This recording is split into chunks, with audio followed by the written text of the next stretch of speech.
Estamos de volta. E a Advocacia Geral da União recorreu contra a decisão do juiz que suspendeu o decreto sobre os combustíveis.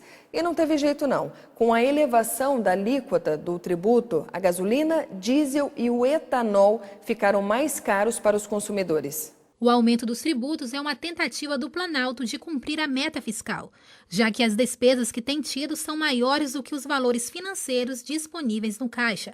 Além do aumento, o governo também efetuou o bloqueio de quase 6 bilhões do orçamento disponível para o ano de 2017.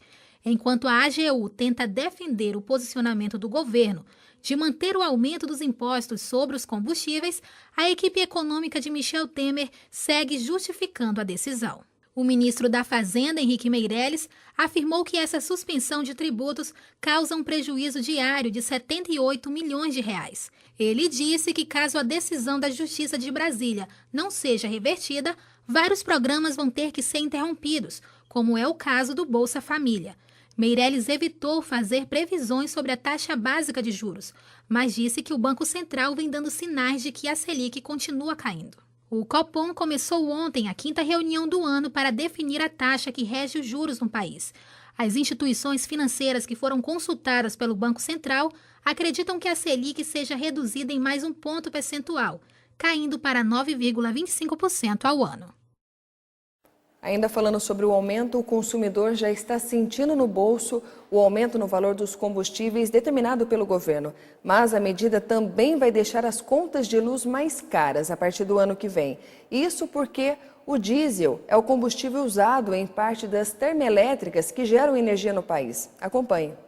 A alíquota de PIS e COFINS do óleo diesel, que é o combustível usado em parte das termoelétricas que geram energia no país, subiu de 21 para 46 centavos a cada litro. A alta vai refletir nas contas de luz por o combustível ser utilizado para gerar energia. Além disso, existe outro motivo para as contas ficarem mais caras já a partir desse segundo semestre deste ano. Por causa do período de seca, os reservatórios e as hidrelétricas de todo o país estão com um nível baixo. A partir de agosto até o final do ano, a bandeira tarifária será a vermelha. Isso significa uma cobrança de R$ 3,00 a cada 100 kW consumidos. Segue o repórter setorial. Os aparelhos auditivos evoluíram muito nos últimos anos. Independentemente do grau da perda auditiva, seja leve ou profunda, o paciente pode ter grandes benefícios com essa tecnologia. É nessa pequena sala que tudo começa. O teste de audição é feito depois que se identifica algum tipo de problema auditivo. Aqui, a pessoa escuta algo e tem que informar como está escutando. A partir de então, adultos e crianças podem buscar alternativas para melhorar essa deficiência. Para ajudar nesse processo de desenvolvimento, tanto da fala quanto social, existem diversos tipos de aparelhos auditivos que podem ajudar nesse momento. Então, a audição é um dos sentidos que traz a gente para a comunicação, né? Que faz a gente interagir com o meio através também dos sons. Então, o aparelho auditivo ele tem a finalidade de melhorar a qualidade auditiva. Quando a gente tem uma perda auditiva, seja ela de qualquer grau ou tipo de perda auditiva, existe a necessidade de melhorar a audição para trazer a pessoa para o convívio social. A primeira amplificação acústica para melhorar a audição foi a mão em forma de concha atrás da orelha. Mas hoje, muita coisa mudou. O aparelho mais usado hoje em dia então, é o aparelho com receptor no canal. Ele contempla várias potências diferentes, então o receptor é quem agrega potência ao aparelho.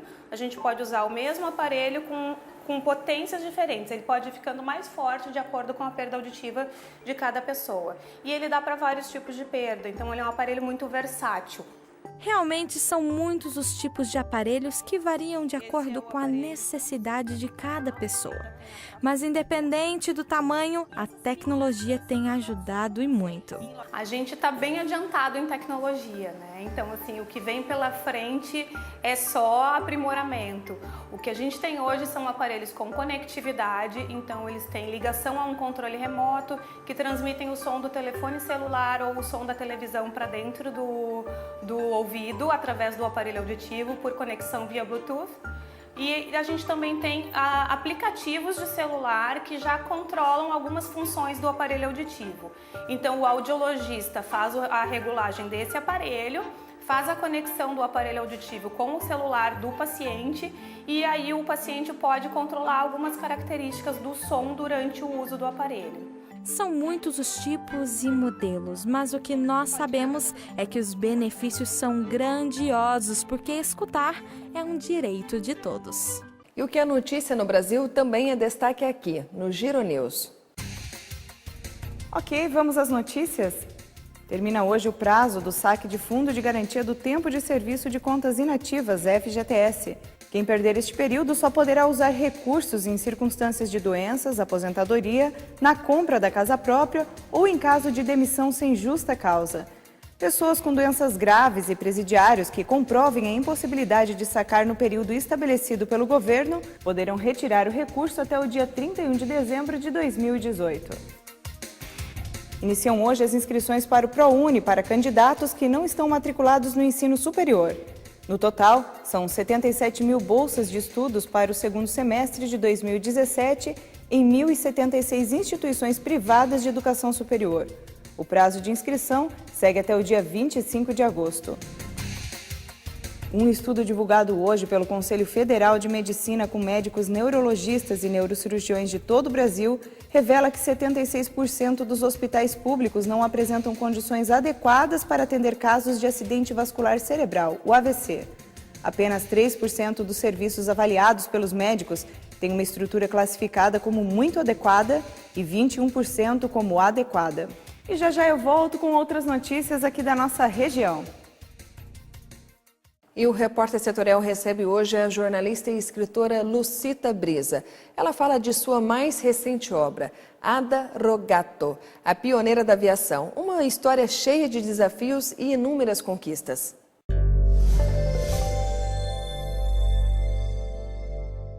Mulher de luta ou luta da mulher? Entendam como preferirem. Hoje nós vamos abordar esse tema aqui. Vamos falar sobre uma mulher que nasceu em 1910 e desde a mais tenra idade luta pelo espaço da mulher na conquista, dessa sociedade. Nós estamos recebendo aqui outra mulher valorosa, a jornalista e escritora Lucita Brisa, que escreve sobre Ada Rogato, a pioneira da aviação, pioneira dos voos de planadores, e também do paraquedismo, A senhora escreveu sobre ela. Muito obrigado pela presença. Tudo bem? Tudo ótimo. Então, ela foi pioneira em muitas coisas. Primeiro, foi a primeira piloto de planador de toda a América do Sul. Foi também a terceira piloto de avião, porque teve duas antecessoras uma década antes, mas é que ela estava fora de São Paulo, num lugar que era mais difícil de se preparar para ser piloto. Estava morando em Maceió. E depois veio a São Paulo e morava perto do Campo de Marte, então se inspirou mais ainda para atender aquela vocação que ela tinha desde criança e que o pai reprimia. Mas aí, por motivos de uma atração amorosa do pai fora do casamento, a mãe se rebelou e voltou de Maceió para São Paulo, onde a Ada havia nascido, e lá foram morar perto do Campo de Marte. Então, a Ada aproveitou essa proximidade para se interessar por fazer o curso de piloto primeiro de planador, depois de avião. Depois foi a primeira paraquedista brevetada no Brasil e fazia voos acrobáticos também. Foi uma das grandes estrelas da campanha de aviação, quando o jornalista Assis Chateaubriand lançou essa campanha para motivar os brasileiros, os jovens brasileiros, a seguirem a carreira de piloto, dada a importância da aviação, que ficou ainda mais evidente depois da Segunda Guerra Mundial, ou durante a Segunda Guerra Mundial. Então, a Ada foi até instrutora da escola de aviação, a ETAV, que era em São Paulo, onde hoje em dia é o Museu do Migrante, na Moca, e essa escola foi transferida aqui para perto, para Guaratinguetá. As pessoas podem não ter a dimensão exata do que foi essa conquista, né, da aviação brasileira. Nós aqui em Pindamonhangaba temos um aeroclube que foi dessa época, né? Que foi dessa mesma época. Do Getúlio, para que se fizesse aí com o Chateaubriand esses campos de voo. E a Ada era a pessoa que eles organizavam festas que eram bem divulgadas pela imprensa e tal, e a estrela da festa era a Ada saltando de paraquedas. E essa fazenda de Guará é hoje a fazenda da Aeronáutica, onde está a escola de sargento especialista da Aeronáutica, né? Certo. Aqui em Guará, que foi uma doação do prefeito Broca para a Aeronáutica. Mas com relação a esses feitos, né, a Ada também participava de aviação agrícola, né, pelo que eu tenho notícia. Foi a primeira piloto agrícola do Brasil, numa época em que a lavoura do café estava sendo assolada pela broca, né? E a única maneira de combater isso mais eficientemente, ela também era funcionária do Instituto Biológico, que era com que ela ganhava a vida, porque ela nunca explorou a aviação nem do ponto de vista comercial, nem assim pessoalmente. Ela era uma humilde funcionária pública que foi crescendo ao longo da carreira.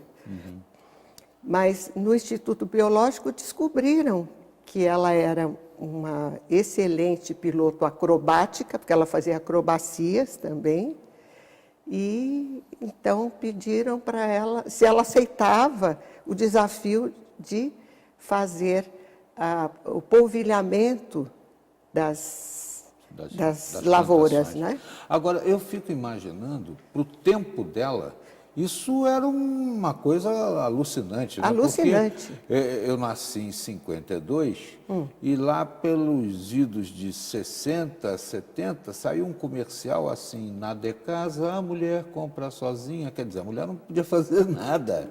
E ela fazia isso tudo. Ela pode ser considerada uma precursora do feminismo no Brasil? Pode, com toda razão. Inclusive, na primeira entrevista de rádio que ela deu pela Rádio Tupi, já em 1941, porque a imprensa toda ficou interessada em saber por que uma mulher quis ser paraquedista.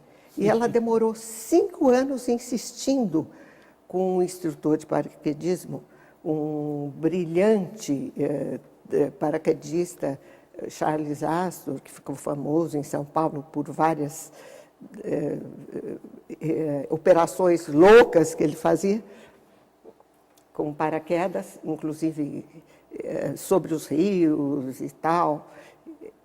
Ela falou, não, eu quis fazer porque para mim a mulher tem a mesma capacidade que os homens para grandes feitos. Eu tenho a impressão que já mostramos aqui motivos mais do que necessários para justificar o livro que a Lucita Brisa escreveu sobre a Ada, né? Você já deve estar aí em casa, mas tem gente que deve estar me perguntando, pergunta a ela por que ela escreveu esse livro. Mas eu vou lhe pedir para responder depois, tá? Tá bom. A gente já volta aqui com Lucita Brisa falando sobre Ada, mulher pioneira aviadora. Livro que já está à disposição do grande público para conhecer outra grande mulher, além dessa que está aqui comigo hoje. Já já nós voltamos.